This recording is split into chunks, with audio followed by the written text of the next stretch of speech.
ஓம் நமோ நாராயணா. ஆண்டாள் நாச்சியார் பாடிய திருப்பாவையினுடைய 3வது பாடல். ஓங்கி உலகளந்த உத்தமன் பெயர் பாடி. அதாவது திருவிக்கிரமனாக நாராயணன் 3 அடிகளிலே 2 அடிகளே எல்லாவற்றையும் அளந்தவன் அந்த நாராயணன். அப்பேற்பட்ட நாராயணனுடைய திருவடிகளை நாம் பாடி புகழ்வோமாக என்று ஆண்டாள் நாச்சியார் அந்த நீராட செல்லுகின்ற அந்த பெண்களிடம் ஒரு பெண் சொல்வது போல கூறுகிறார். அது மட்டுமல்ல, அந்த நாராயணனை நாம் வணங்கினால் நமக்கு என்ன கிடைக்கும் என்பதை இந்த பாடலிலே அற்புதமாக சொல்லுகின்றார். அதாவது ஓங்கி வளர்ந்த உலகங்களை தம் திருவடியால் அளந்த ஸ்ரீமன் நாராயணன் திருநாமங்களை பாடி பாவை நோன்பிற்கு செய்ய வேண்டிய காரியங்களை நாம் செய்வோம் என்கிறார்.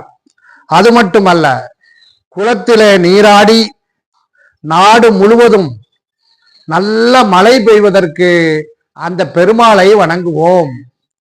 ஆக அந்த பெருமாளை நாராயணனை வணங்கினால் மாதம் மும்மாறி பொழியும், நாட்டிலே நல்ல மழை பெய்யும்.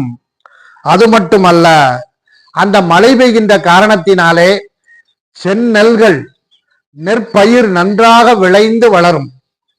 அதனால் நாட்டிலே பஞ்சமே ஏற்படாது. அது மட்டுமல்ல, அழகிய குவளை மலர்களிலே தேன் உறங்கிக் கொண்டு தேனை அதிகமாக சொரியுமாம்.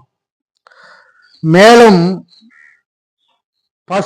பசு கூட்டங்களில் அந்த மடியிலே கை வைத்தாலே போரும், பாலை குடம் குடமாக சொரிய தொடங்கும் என்று அத்தனை அழிவற்ற ஒரு நிலை கிடைக்கும்.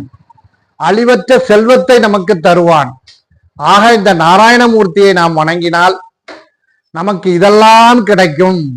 மாதம் மும்மாறி பெய்யும், அழிவற்ற செல்வம் கிடைக்கும், பசுக்கள் நன்கு பாலை பொழியும், செந்நெல்கள் வளர்ந்து ஓங்கும், நெற்கதிர்கள் மலருக்காக இந்த அற்புதமான மலர்களிலே தேன்கள் சேகரிக்கும் என்பதை பற்றியெல்லாம் நாட்டினுடைய இயற்கை வளத்தை ஆண்டாள் நாச்சியார் தன்னுடைய பாடலிலே குறிப்பிடுகின்றார்.